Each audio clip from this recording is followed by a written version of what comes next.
Bonjour à tous et bon sabbat.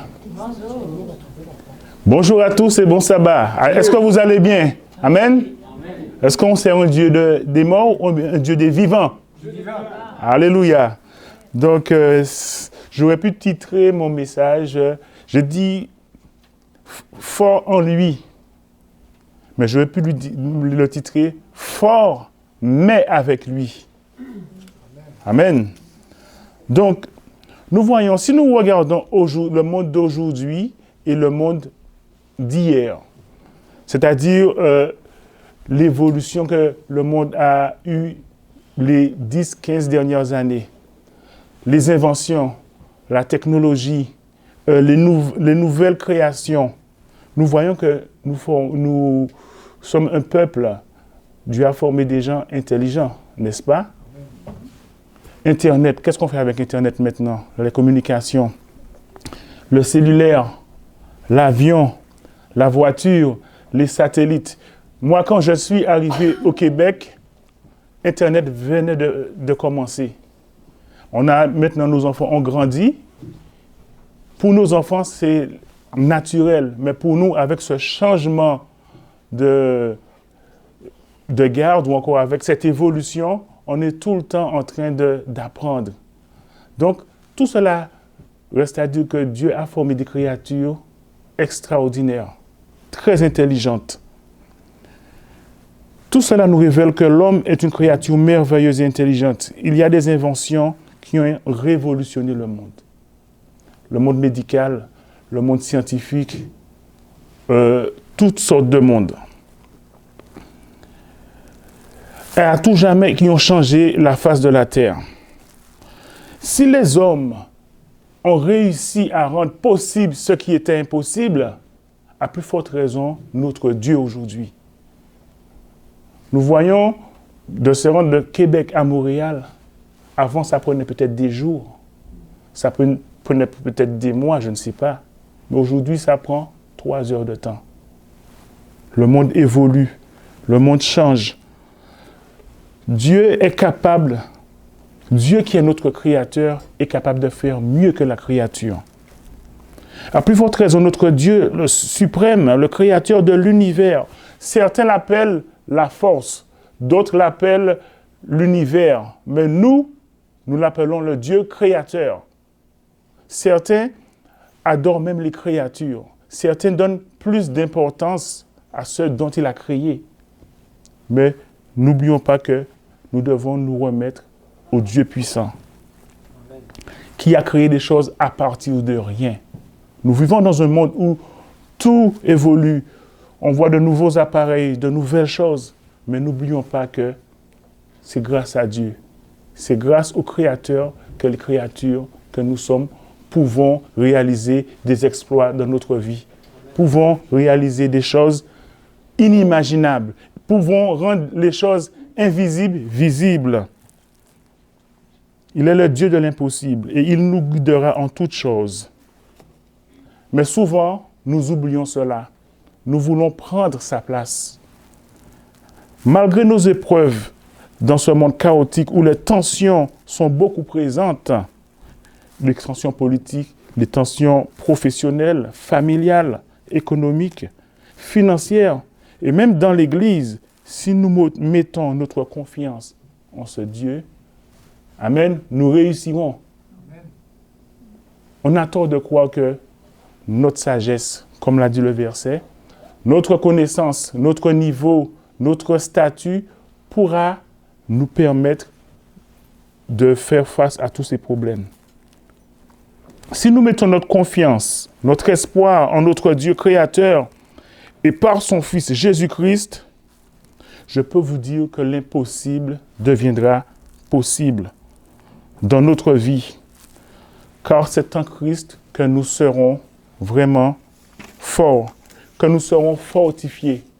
Et il y a un verset dans Philippiens 4 au verset 13 qui dit « Je puis tout par celui qui me fortifie. » Amen. Je puis tout par celui à qui j'ai donné l'entière responsabilité de ma vie. Je puis tout, non pas par mon intelligence, non pas par mon nom de famille, non pas par ma communauté, mais par celui qui m'a libéré, celui qui vit en moi. Christ en vous, l'espoir de la gloire. Amen. Et rien d'autre. Ma vie est basée sur le roc. C'est cela que nous devons, c'est à ça que nous devons arriver aujourd'hui. Nous nous réunissons, nous chantons, nous louons, mais qui fortifie ta vie? Est-ce que c'est la routine? Est-ce que c'est ton histoire? Ou est-ce que c'est Christ en toi? Est-ce que c'est Dieu que tu as donné suprématie dans ta vie? Aujourd'hui, tu peux être face à la mer Rouge. Dieu peut t'aider à la traverser.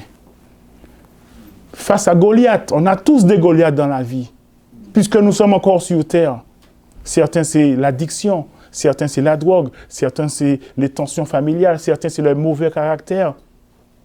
Mais qui peut nous permettre de surmonter tout cela? Est-ce que c'est la théologie?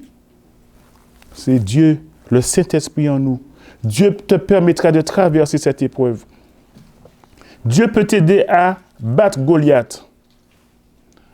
Tu as un poste au travail, tu es envié par certains d'autres. Mais 1000 tombent à tes côtés et 10 000 à ta droite, tu ne seras pas atteint. Si seulement tu donnes à Dieu la première place et tu reconnais la puissance de ton maître. Nous demandons à Dieu des miracles dans notre vie. Nous demandons à Dieu d'intervenir. Mais le plus souvent, le problème, c'est notre incrédulité. Et c'est vraiment notre hésitation à le laisser nous transformer. Et c'est cela qui bloque. Il est toujours disponible pour nous.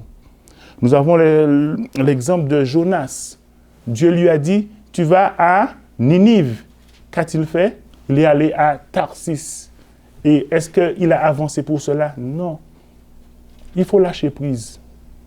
Ne croyons pas parce que nous avons peut-être inventé le train, parce que nous pouvons communiquer de manière très rapide, parce que nous avons des appareils, que nous sommes au-dessus de Dieu. Nous ne sommes pas devenus des dieux. Malheureusement, beaucoup d'entre nous pensent qu'ils sont des dieux. C'est ça la réalité aujourd'hui.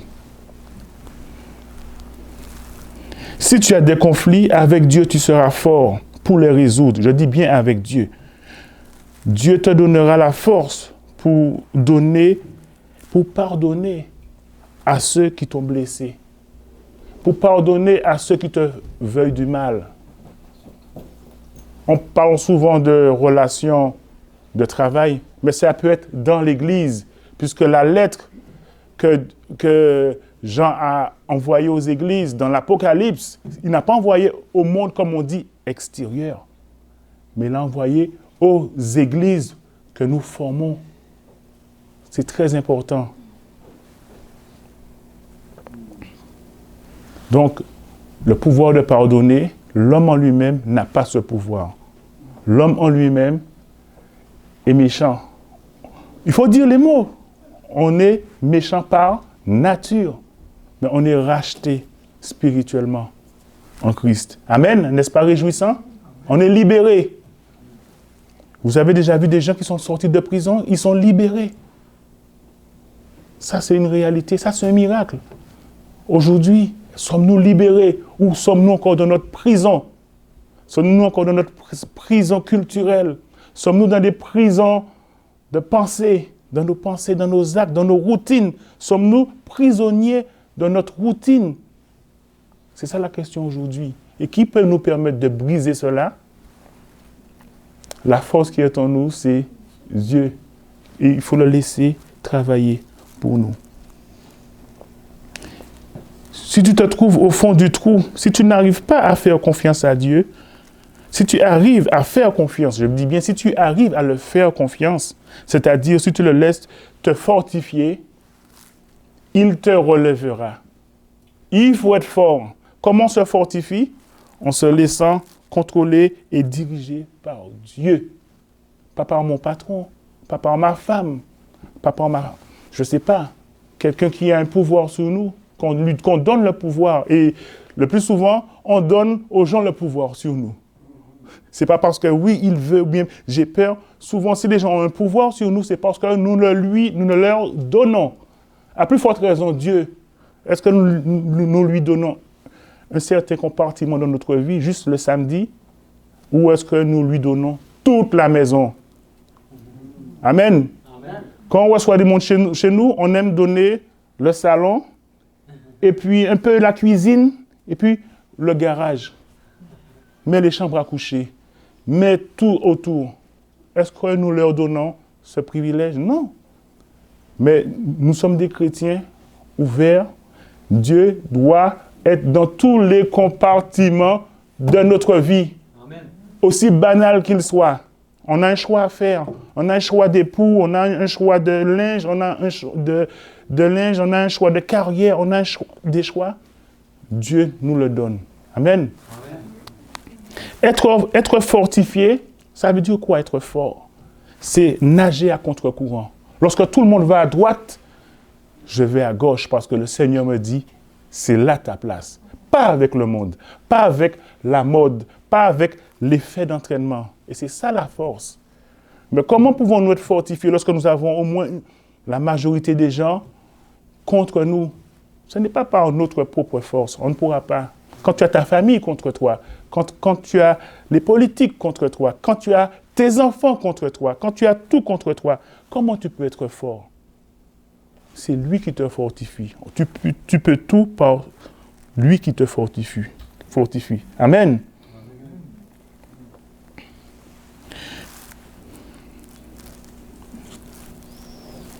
Être fortifié, c'est aussi avoir un esprit, un cœur et une volonté. On a un exemple, les gens qui ont nagé à contre-courant. On a l'eau et sa famille. À l'époque des antédiluviens, qu'est-ce qui se passait? L'eau a reçu la vision, il a reçu l'appel qu'il fallait construire un arche pour éviter le déluge. Excusez-moi, Noé. Ça prouve que vous suivez. Amen. Alors, qu'est-ce qui s'est passé? Est-ce qu'il a renoncé à la vision? Est-ce qu'il s'est laissé entraîner par, justement, le milieu ambiant? Car il n'y a jamais eu de pluie dans cette région. On le prenait pour un fou. Il avait toutes les chances d'abandonner. Mais il avait l'esprit. On a aussi, un peu plus récent dans notre histoire, le pasteur Martin Luther King, qui avait ces trois choses, l'esprit, le cœur et la volonté. Il avait une vision. Il avait un rêve. Et un rêve donné par le Seigneur. Est-ce que le Seigneur veut que son peuple soit divisé? Non, il veut que son peuple soit uni. L'Esprit donne la vision. Il voyait une nation où tous les peuples vivraient en paix, sans distinction de couleur de peau. Il avait aussi la dimension spirituelle. Amen. Parce que lorsqu'on est connecté au Seigneur, on voit les choses que d'autres ne voient pas. Amen. On a l'exemple de Daniel. Il priait matin, midi et soir, et Dieu lui révélait des choses. Il y avait une connexion divine. Très important, demandons à Dieu cela. Est-ce que cela est impossible pour nous? Donc, nous voyons que le pasteur Martin Luther, il avait cette dimension spirituelle, cette force mentale. Je puis tout par celui qui me fortifie. Le Saint-Esprit nous instruit et renouvelle notre intelligence. On a cela vraiment dans le verset biblique, 1 Corinthiens 3, verset 19. Ça, c'est l'esprit. Tout chrétien doit avoir l'esprit, la relation, la connexion, le Saint-Esprit avec lui. Le cœur maintenant. N'oublions pas qu'il y a trois choses, l'esprit, le cœur et la volonté. Le cœur, c'est la passion. C'est l'émotion, c'est l'amour pour les autres. Comme le Christ fut ému de compassion durant son ministère. Il avait du cœur. Amen. On ne peut pas dire on a l'esprit et on n'a pas le cœur. On est indifférent à la souffrance des autres.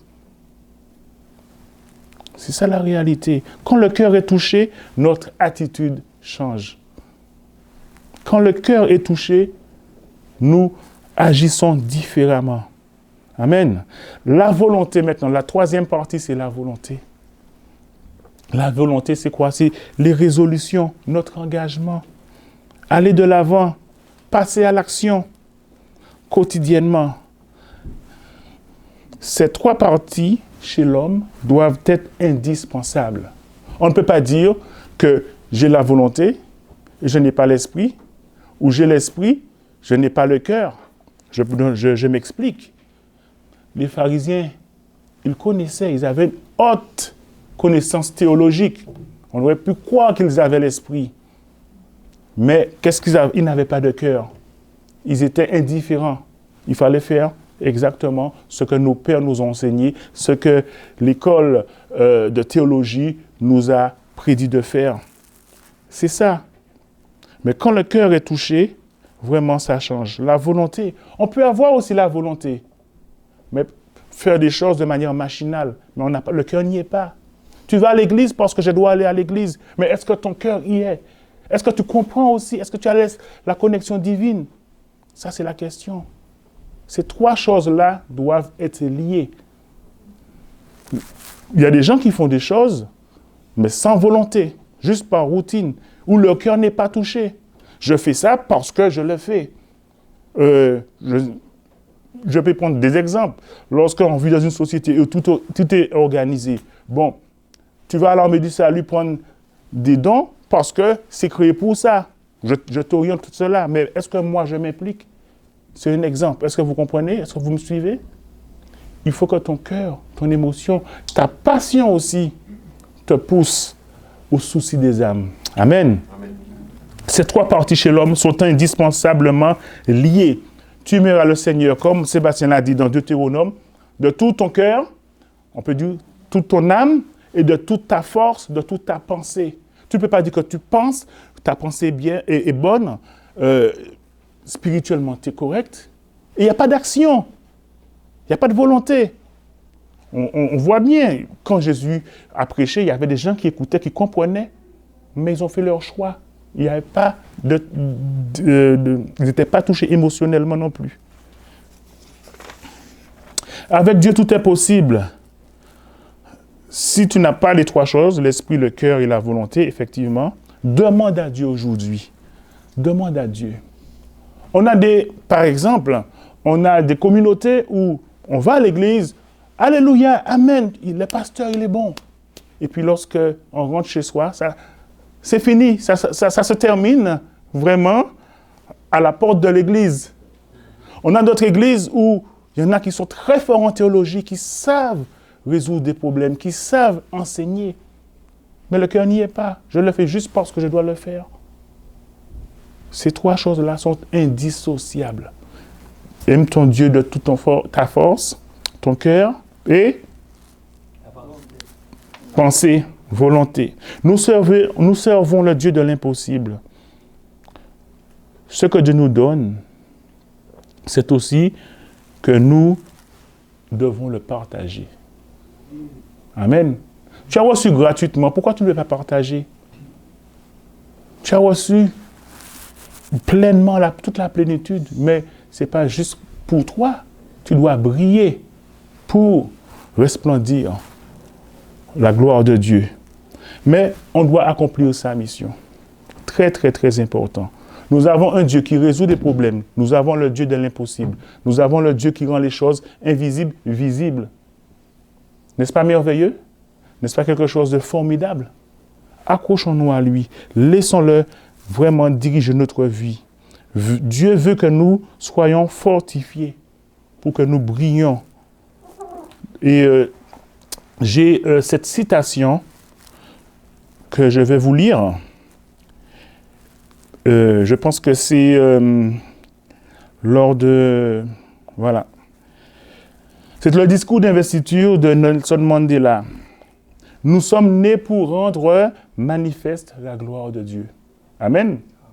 Qui est en nous. La gloire de Dieu est en nous. Ce n'est pas le sort de quelques-uns d'entre nous. D'autres versions disent, il n'est pas réservé uniquement à quelques élus. C'est le sort de tout un chacun. Et quand nous laissons notre propre briller, nous donnons la possibilité aux autres de faire la même chose. Est-ce que je laisse ma lumière briller? Est-ce que je laisse Dieu briller en moi pour permettre aux autres de faire ce que je fais? Est-ce que je suis un exemple pour les autres?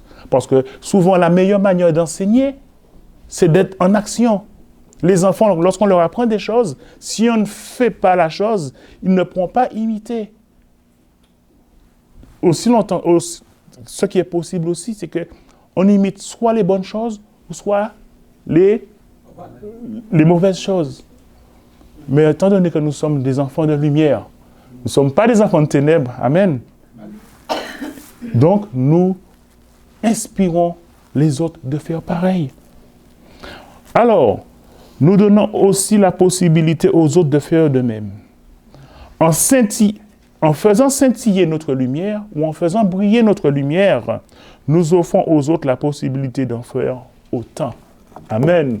Ce ne sont pas des choses impossibles quand nous servons le Dieu de l'impossible. Puisse le Seigneur nous permettre de réaliser combien est grande sa puissance, combien il est grand. Si nous sommes capables de voir l'évolution, de voir la science, de voir la connaissance augmenter, de voir le fruit de l'intelligence humaine, à plus forte raison, celui qui a créé les êtres humains. Il n'est pas plus grand que nous. Amen. Qui aimeriez-vous suivre aujourd'hui? Celui qui est plus grand que vous? Celui qui vous inspire? Ou celui qui vous éloigne vraiment de la réalité spirituelle? Sommes-nous des chrétiens à moitié ou sommes-nous des chrétiens qui remplissent les trois parties de notre vie? Le spirituel, le cœur et la volonté. Demandons à Dieu de nous donner cette force, de nous donner cette portion du Saint-Esprit dans toutes les trois parties de notre vie, que nous soyons des chrétiens équilibrés. Pas des chrétiens juste de cœur. Oui, oui, oui, tu dis ce que tu dis est bon. Oui, oui, oui. Et après, lorsqu'on sort de l'église, on a tout oublié. Pas des chrétiens non plus engagés. On fait des choses, quand je dis engagés, mais de manière routinière. On fait des choses parce qu'il faut le faire. Mais le cœur n'y est pas. Et on ne comprend rien de ce qu'on fait. On n'a même pas le temps de lire la Bible. Le temps aussi de donner la dimension spirituelle à nos enfants, à nous aussi. Mais que nous soyons équilibrés dans ces trois parties. Et vous verrez, Dieu nous permettra vraiment de gravir des montagnes qui sont censées trop hautes pour nous, traverser des mers rouges, traverser le Saint-Laurent, si on peut dire ainsi, traverser des problèmes, résoudre des conflits. On a tous des problèmes, tant et aussi longtemps que nous sommes sur cette terre. Amen. Mais le Seigneur nous a dit, je vous enverrai le consolateur qui vous instruira et qui vous conduira dans toute la vérité. Que Dieu vous bénisse. Amen.